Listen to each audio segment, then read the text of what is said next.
Se o homem que você sonhasse que seria o melhor namorado do mundo fosse, na verdade, o pior dos seus pesadelos? É o que a gente vai descobrir em O Namorado. Oi, oi, pessoal, tudo bem com vocês? Aqui quem fala é a Hannah e hoje eu estou num cenário um tanto diferente de novo, que eu tô na casa do meu namorado, na verdade. Eu tinha terminado esse livro aqui, só que eu não ia aguentar chegar em casa até gravar no meu cenário normal. Então vocês perdoem aqui que eu estou gravando numa sala aleatória. Aliás, eu estou até fazendo um teste com esse microfone aqui, que vocês já devem ter reparado que nos vídeos anteriores, né, eu já estou aparecendo com esse redondinho, porque ele promete cancelar ruído. E aqui é um lugar que é muito barulhento, porque é o centro de São Paulo. Então eu tô ouvindo aqui direto carro, moto, caminhão passando. Faz parte, né, cidade grande. Mas depois vocês me falem se por um acaso está vazando algum ruído por aqui no vídeo. Mas vamos falar sobre o que importa mesmo, que é o livro da Freida. Esse aqui é um lançamento que a Record apostou ao trazer aqui para o Brasil com a promessa de ser um romance arrebatador, né, com muito suspense, como já é de se esperar da autora, que é uma máquina de escrever livros. E aqui a gente conhece a história pelo ponto de vista de duas pessoas. A Sidney teve uma vida amorosa não muito boa das pernas, inclusive ela saiu de um relacionamento que tinha tudo para dar certo, mas não deu, né, vida que segue.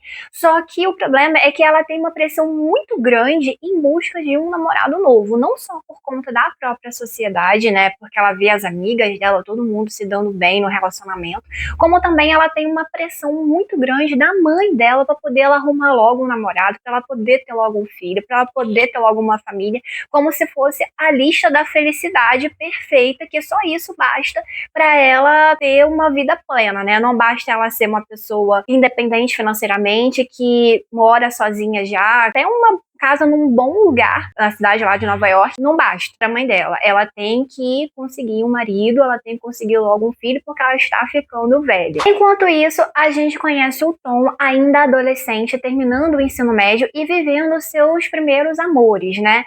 Conhecendo o primeiro amor da vida dele, dando o seu primeiro beijo e também sonhando com a sua carreira profissional, porque o sonho dele é ser cirurgião.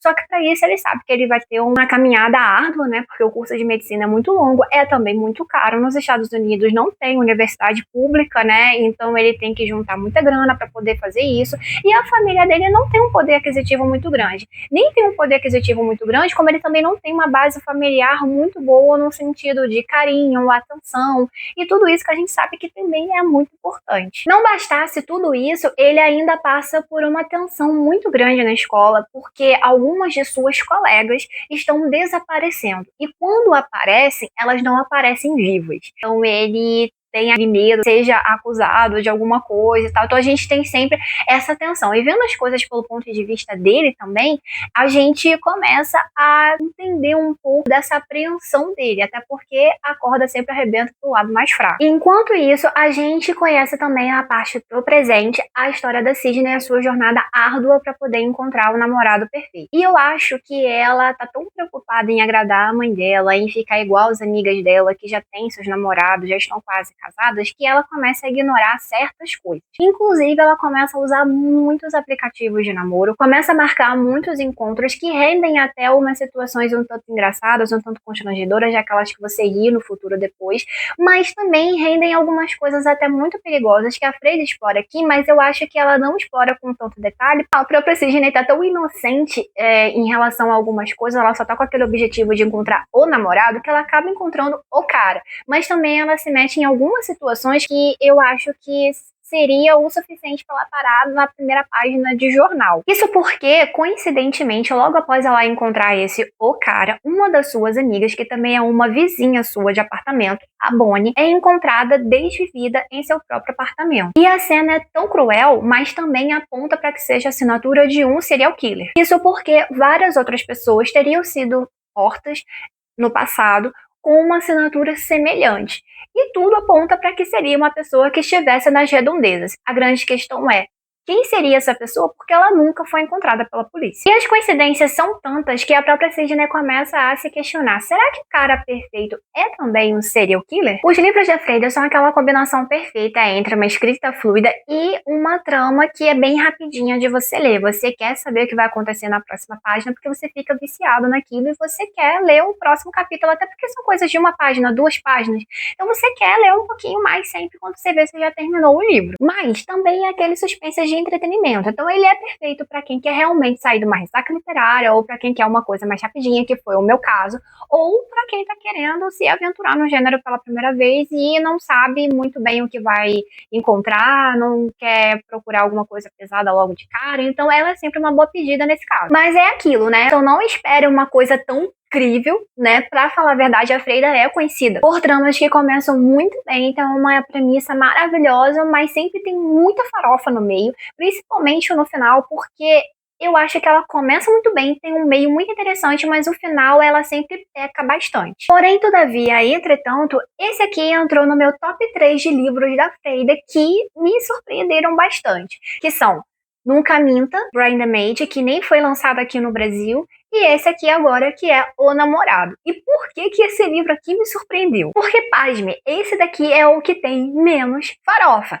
Não estou dizendo que ele não tenha, só estou dizendo que em relação aos outros, esse aqui é o que tem situações mais críveis. A Sidney, como eu já comentei, é uma personagem que ela tá muito desesperada para procurar um namorado, então ela faz muita besteira. Mas ela também tem os seus momentos de lucidez e ela acaba prestando atenção em algumas coisas. A única coisa que eu não gostei nela foi o fato de se meter na frente da polícia. Porque é o Jake, que é o detetive da polícia, e que ele está à frente, inclusive, do caso que envolve a amiga da Sidney. Só que a Sidney tá tão desesperada, querendo que ele resolva os casos pra ontem, que ela mesma resolve se meter nisso e faz muita besteira que me deu muitos momentos de raiva, sabe? Mas não tinha necessidade nenhuma da Sidney se meter nessas coisas. Enquanto isso, o Jake tá lá só de enfeite, porque eu nunca vi um detetive tão banana quanto ele. Enquanto isso, a gente tem esse caso do passado, que envolve o Tom, que tá lá morrendo de medo de ser o acusado de ter feito alguma coisa, e a gente fica também na expectativa de saber se de fato foi ele ou se não foi ele e tem alguém querendo incriminá-lo. E quando o destino do Tom e da Sidney se cruzam, a gente começa a entender várias coisas que são de explodir a mente. Esse foi um livro que me fez criar muitas teorias, como sempre os livros da Freida faz isso,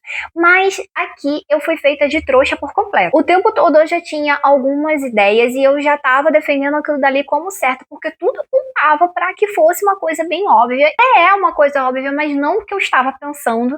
E então me enganou direitinho, porque eu me senti uma palhaça de novo, assim como eu me senti em Nunca Minta, com algumas coisas que estavam na minha frente e eu não tinha visto porque eu achava que não era relevante. E quando eu percebi isso, eu voltei algumas páginas para poder conferir. Gente, será que realmente eu deixei isso passar?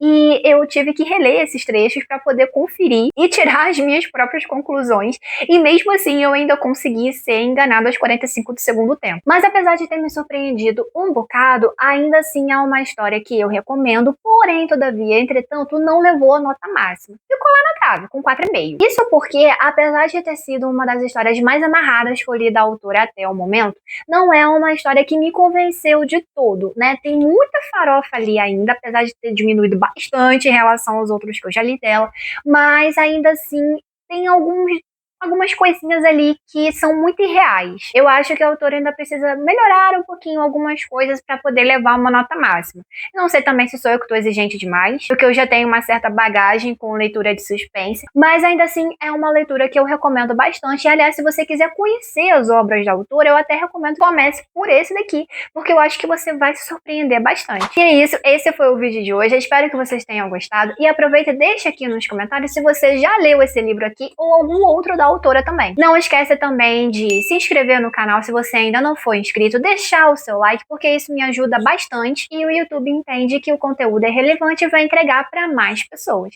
Até o próximo vídeo. Tchauzinho!